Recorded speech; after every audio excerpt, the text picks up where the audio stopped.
Hello and welcome to the Talking Fever.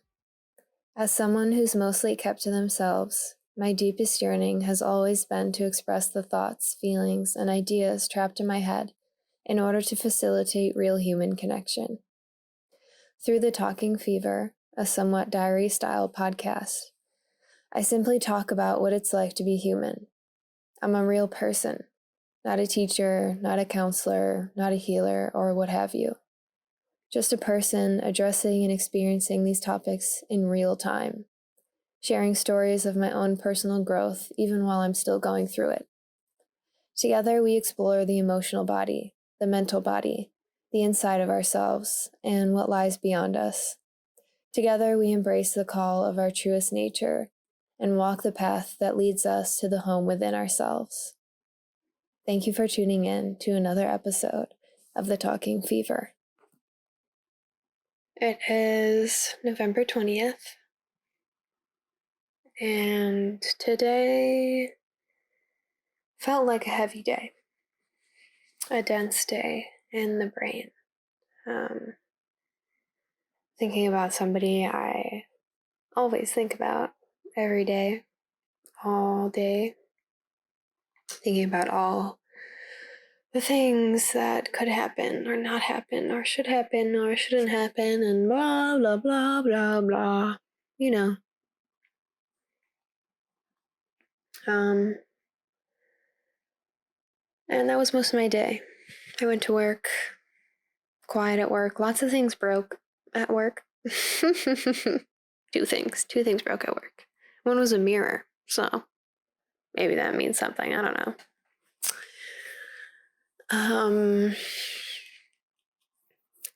I got some ideas for podcasts. Not this one, but a different idea. And that was that. I, on my way home, listened to Spiritual Shit, which is a podcast by Aaliyah Lovely. I don't know if you know what that is. If you don't, and you're into spiritual shit, you should listen to it. She's really cool. A friend recommended it to me, and now I'm recommending it to you because it's actually really good. And I listened to, I think, her newest episode at the moment, which is with a guy who does like quantum metaphysics, Reiki, something crazy like that. And I didn't even finish it. I'm like 3/4 of the way through, maybe like 3/4. Yes. I had to put it on pause. But that got me thinking, as well as this like little quote type thing that I saw on Instagram because I follow these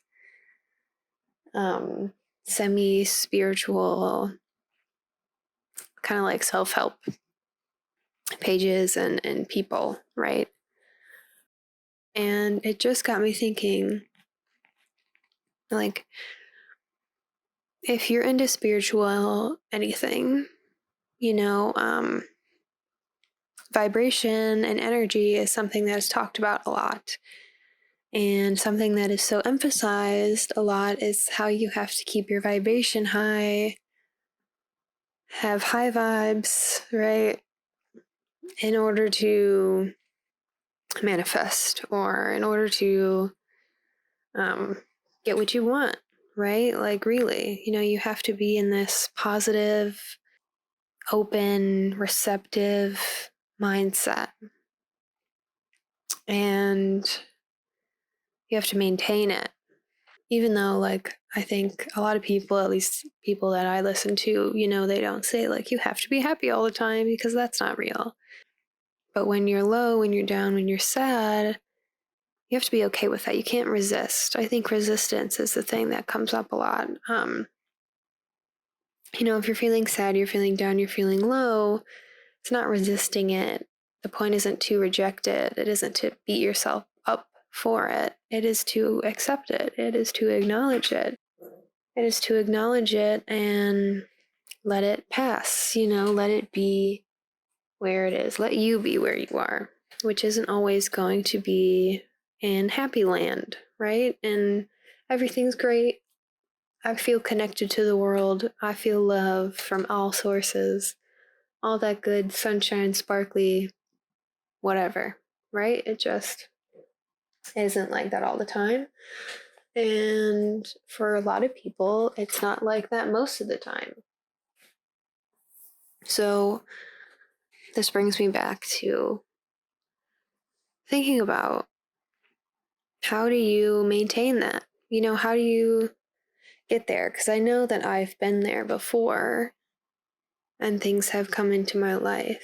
A person, a person came into my life. A wonderful person. The person that I think about all the time. And in reflecting on that, it also makes me feel like shit. Because then I feel like I was in this high, beautiful place.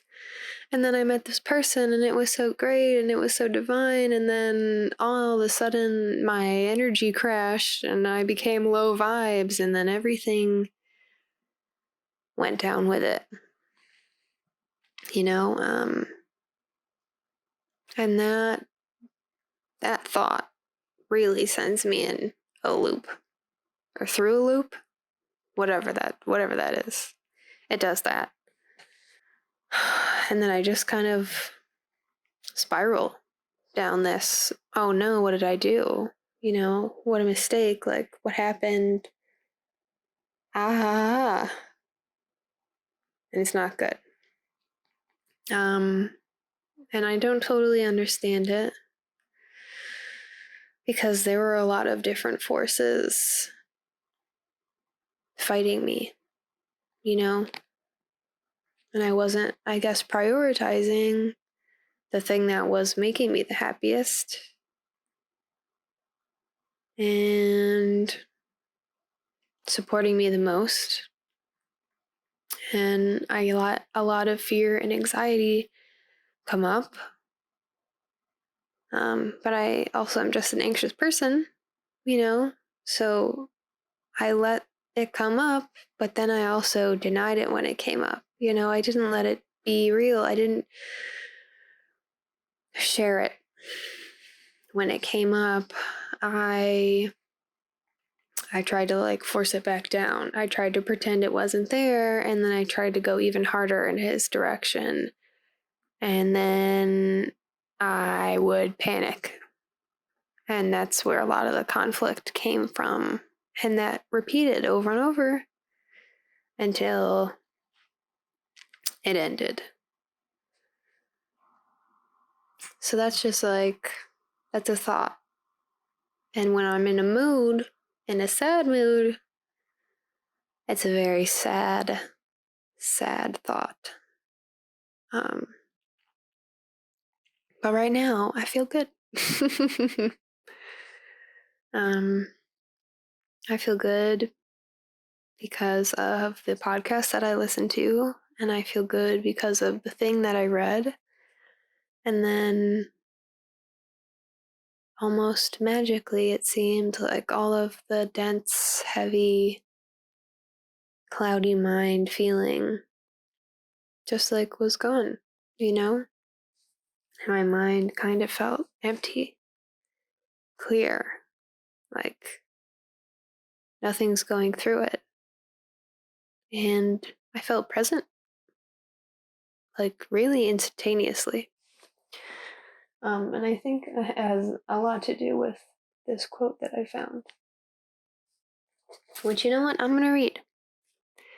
I also wrote down a quote in October when I was really going through it. This is the end of October.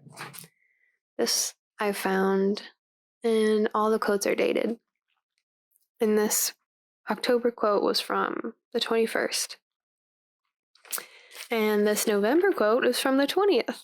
So I'm really just a day off, or maybe I'm not. But these really spoke to me. So I will read October as well. October 21st, 2020. Everything that you need is within you, and everything that's meant to come is on its way. Open your heart and be ready to receive your blessings in the most unexpected ways. Don't force. Don't obsess. Just surrender, trust, and let it be. Let it come in the divine right time. So that was October 21st. And I think what spoke to me the most was don't force, don't obsess, because I definitely was forcing and obsessing just viciously. And like that really was like, oh, right, don't do that. I forgot. So that was that one. Maybe that did a little something for you. I don't know. And this is the one that I saw today. And I resonated with it a lot because I feel this way. And I think this brought me into this very present, just feeling as I am, if that makes sense. I don't want to say good. I think good is a different feeling. I feel at peace. I feel like one with myself. I guess at peace is the best way to say it. Like at rest, I don't know. Feels nice though. We'll say it feels nice. Anyways, to the quote. November 20th, 2020. Ooh, 2020. Hello, numbers. Okay. Maybe that means something. The person you truly are is winning the battle over the person who you once thought you had to be. Over the last few months, absolutely. You've continued listening to your inner self and living even more authentically while being tested in many different ways to fold under the pressure. Your intuition is guiding your life in an incredible direction. Remain true to yourself. And then I underlined to yourself, and then underneath it, I said, remain true, girl. Keep going. You got this. So I also wrote a little note under the other one, but I didn't read it.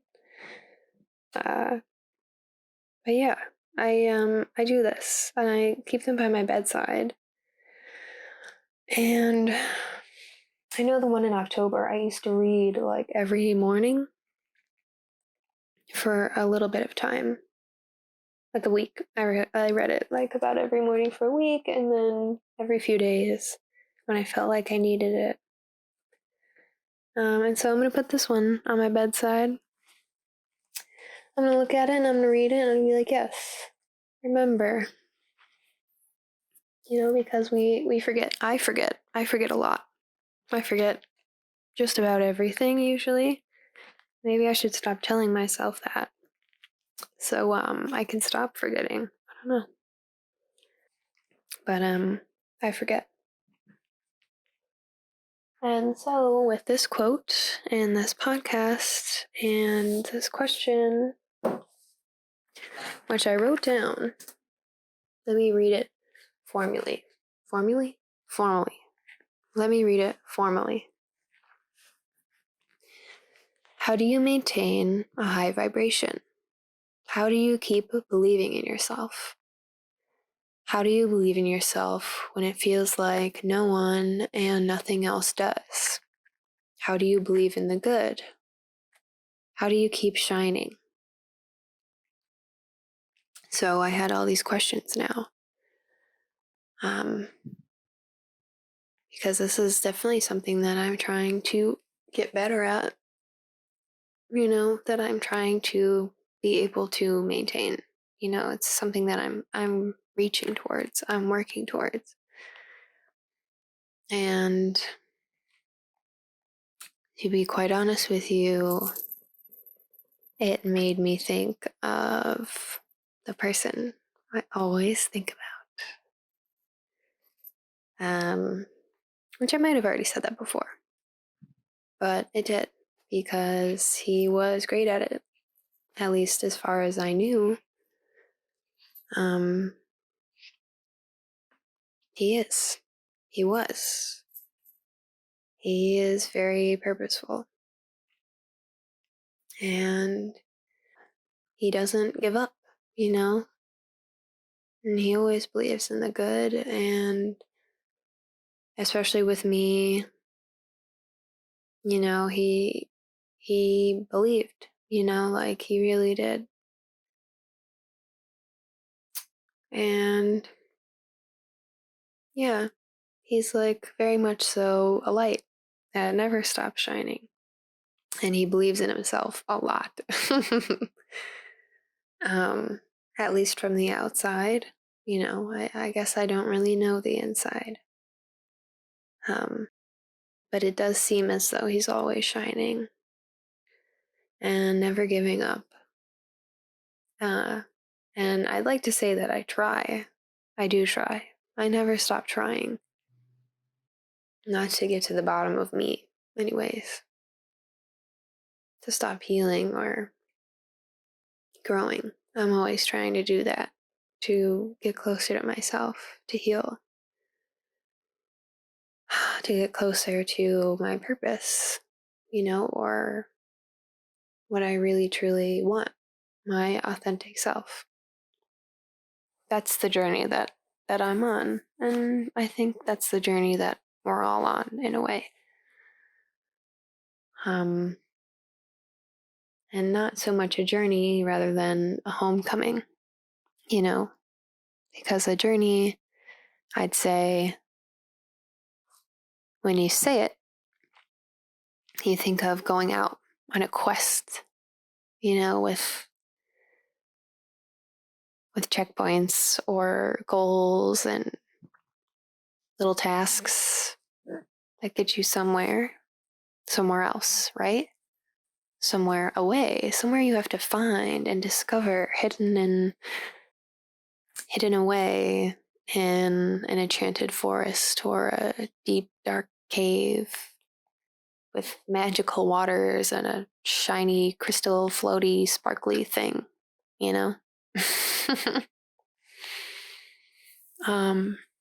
But I think that might take us further away from ourselves, seeing it that way, rather than a journey back, a homecoming, returning, seeing it as your life, the things that you've been through potentially. I don't know who you are. But if you feel like you've been taken away from yourself, if you feel like rather than being this hero with a shiny sword and a fancy leather skirt, and chest hair, you're like a kid on a wagon, dragged away from your magical place by your parents, and you're all in rags and covered in dirt. And you just take it away, and you grow up and you struggle and you fight. And all you could do is think about this magical place that you left behind, that you were taken away from, that you didn't want to leave. But now, as an adult, no longer a child, you can't have your parents take you back there. You can't have anybody take you back there. Only you know that place, right? Only you have that connection with it. Only you feel the magic that is there. And that place is your home. That place is you, right? And so, covered in dirt and rags, you journey to find your home. You, where you came from, what you were born from, right? What you're made of.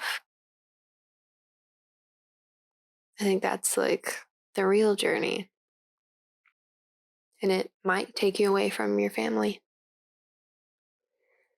It might take you away from the village you knew and all the common people, right?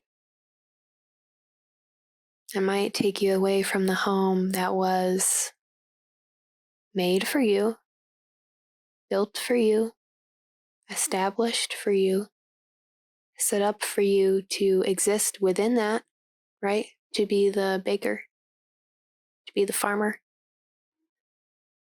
to be the executioner. I don't know. But it's not your home. It might not be your home. Somewhere else. Only you know where that is, you know? And as a child, being taken away from that place, you didn't have a map. You didn't recognize the trails that you followed. So the only thing you can use to find your way back is your instincts, is your intuition, is how you feel, is the direction you are most naturally pulled to go. Am I making sense? I feel like I am. I'm feeling a little tingly ting. Just a little bit. I'm like totally wrapped up in this story. I'm seeing forests. I'm seeing like kind of dingy forests that are like gray and like brown and like kind of gross. And then I'm seeing like a magical, lush, like deep green, dewy, fresh, homeland, right?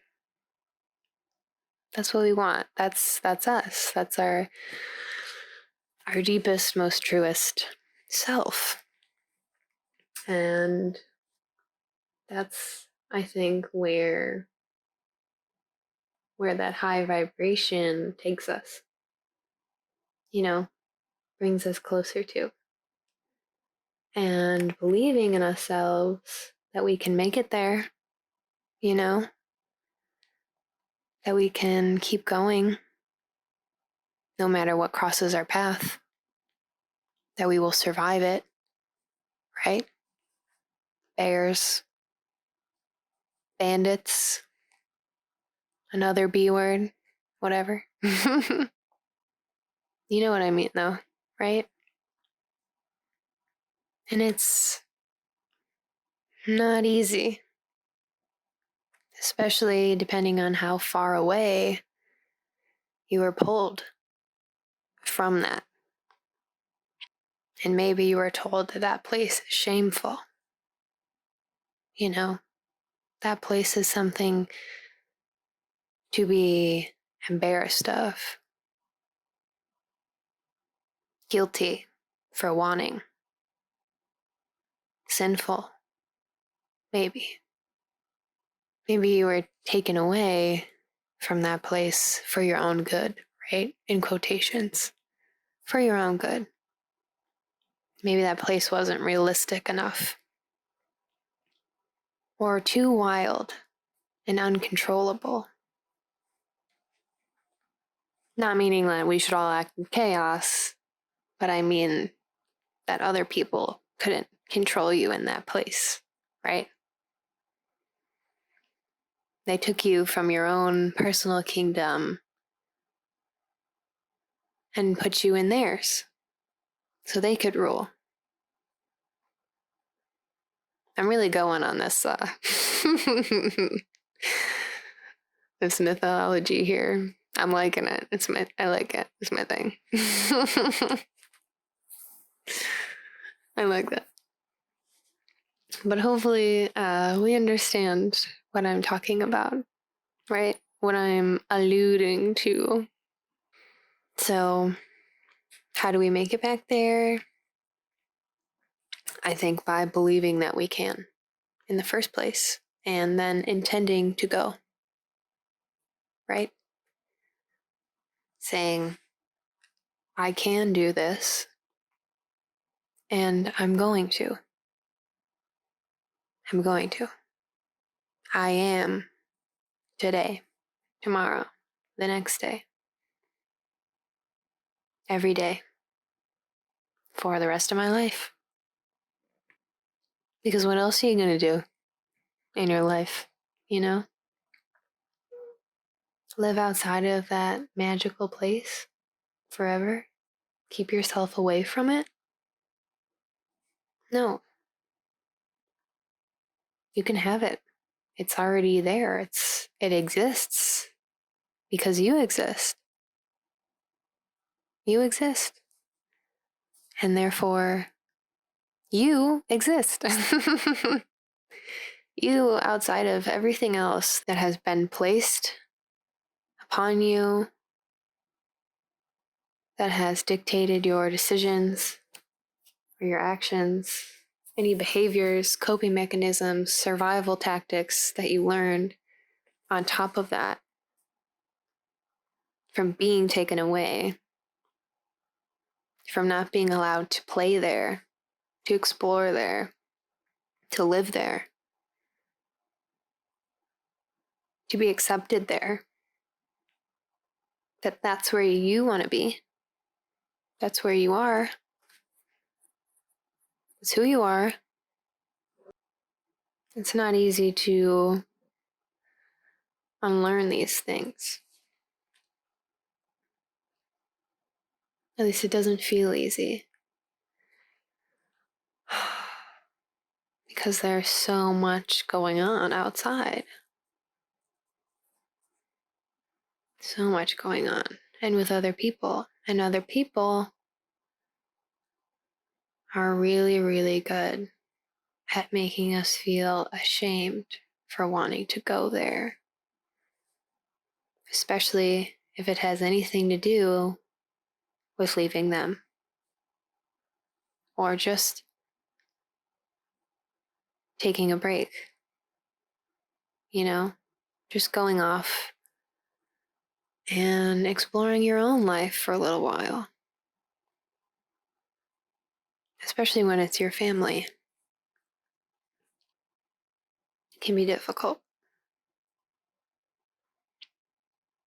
It's usually the people closest to us that we want the most love and affection and acceptance and understanding from, that either support us and love us the most or hurt us the most or anywhere in between. It's a spectrum, I guess, as are most things. And even if they hurt us, doesn't mean that they don't love us. Doesn't mean they don't want us to be happy. But they expect and see happiness their way. And they might not be able to see how happiness our way can work or be okay, be good, be beneficial to anyone. Sometimes they might see it as selfish. And that's a hard barrier to get over.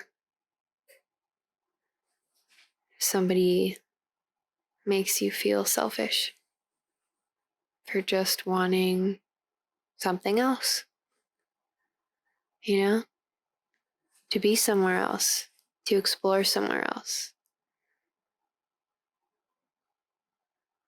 to do something else. They may feel abandoned, right? Left behind. They may be angry that you're doing something. You're not sacrificing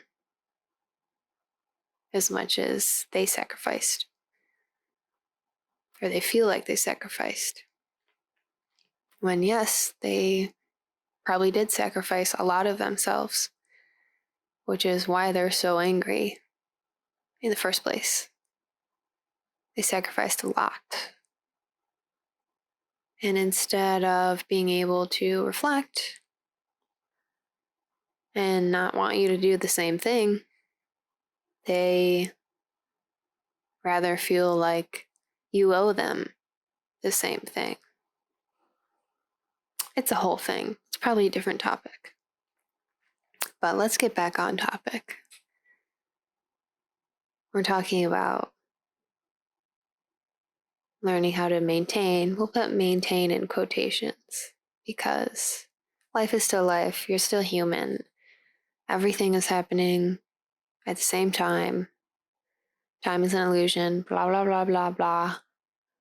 And you can't be this like super shiny star of a human being all the time, you know, like not every single second of every single day of forever. You could be it a lot. You know, you can absolutely come back to that after difficult times, after hard emotions, after pain. But, you know, those things still will happen, you know? It's just about you overcoming, you getting through them, you letting them go through you in a way, you know, processing, letting them go, not carrying them, and allowing yourself to be human,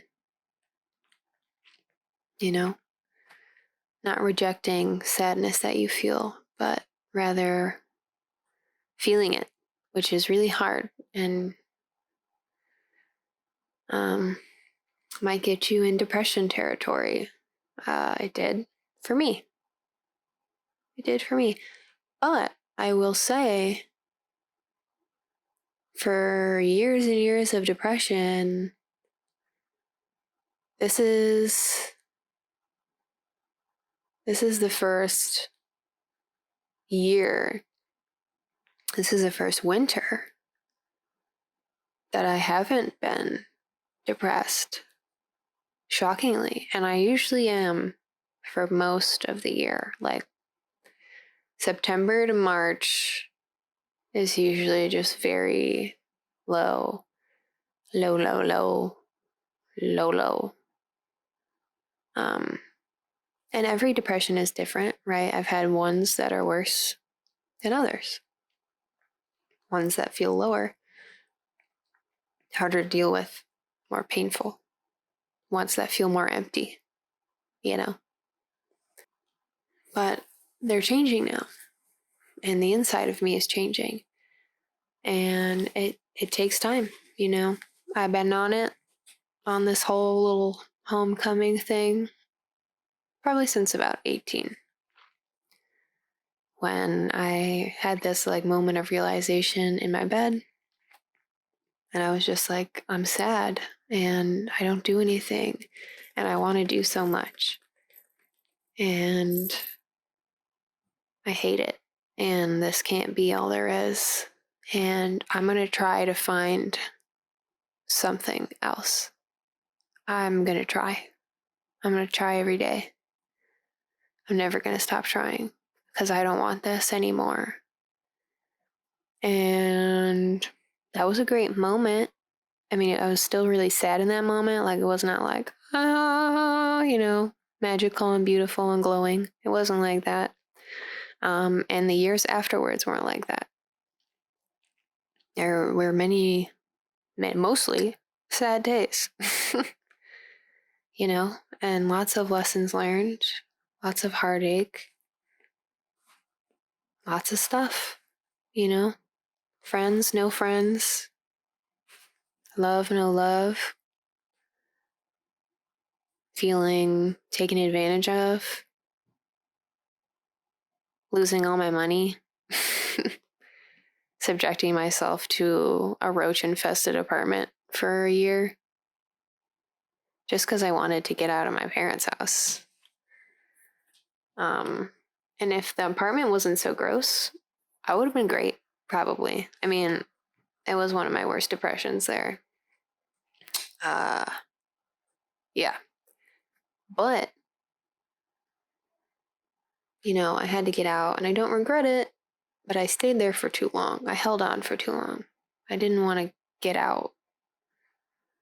And so that kind of dug me into a deeper hole, So learning when to let go of a painful situation is also very important because there are lessons to be learned, absolutely. But there's also unnecessary damage that you can just inflict on yourself and other people when you can't let go of something that's really not good for you, that you really don't want, that hurts. That's just not right? Out of fear or resistance or wanting to do things your way or convenience even. I think I got off topic again. I mean, I'm on topic, but I'm off topic. Anyways, so these questions that I had before about believing in yourself and maintaining high vibrations, I believe I said that it made me think of my ex because he's very good at this. At least looks to be from the outside, and he was always positive with me as well. And so, naturally, with these questions popping up, I thought of him and I wanted to ask him how he did it, how he stayed so positive, or at least how it looks like he does, Maybe he'll have a different answer, or maybe he won't. Maybe he is a master at these things. I don't really know, right? But I thought about it because I wanted to ask him. He was the perfect person to ask. I mean, really. And then I told myself, maybe I should wait. Maybe I should think about it. I shouldn't do it now. Ooh. What would happen now? Am I ready for that? I don't know. Right? All that. But then I thought, no, I should do it now. Because if I wait, it might never happen. If I wait, my mood might change. Now that is almost a guarantee. I could be sad tomorrow. Just up and down, up and down, up and down. It's the way it works. Just riding the wave now, letting it happen. Trying to get something out of it, right? So I decided to do it now. And so I sent him a text. And we did talk before already. And he said that he would like to hear from me. I don't think he was expecting it this soon. But I sent it anyways. I didn't ask him. I just, I said, hello. Hey, how are ya? And then I will ask the questions. And we will see what he has to say as a seemingly master at these things. Hopefully we will see what he has to say. So, that's all I have to say. And maybe I can share more about what he thinks or feels if I ever get a text back. Hey. And we will go from there. So, any hoodle. I'm in a good mood still. Crazy, I know. What? And I'm happy to be doing this. I just think about what do I want to do, and there's nothing else that I want to do but this. Honestly, I'm having a lot of fun. And in recording this, I'm still in the stage of recording things and not posting anything. So, there's more to come. And I'm sure there will be lots of sad, sappy ones. Because a girl is sad and sappy, all alone in her bedroom with her cat. That's how we like it, right? Yeah. So, yeah, that's all. That's all I got for today, tonight, whatever, whenever you listen to this. So thank you for listening, and I will speak to you in the next one. Goodbye.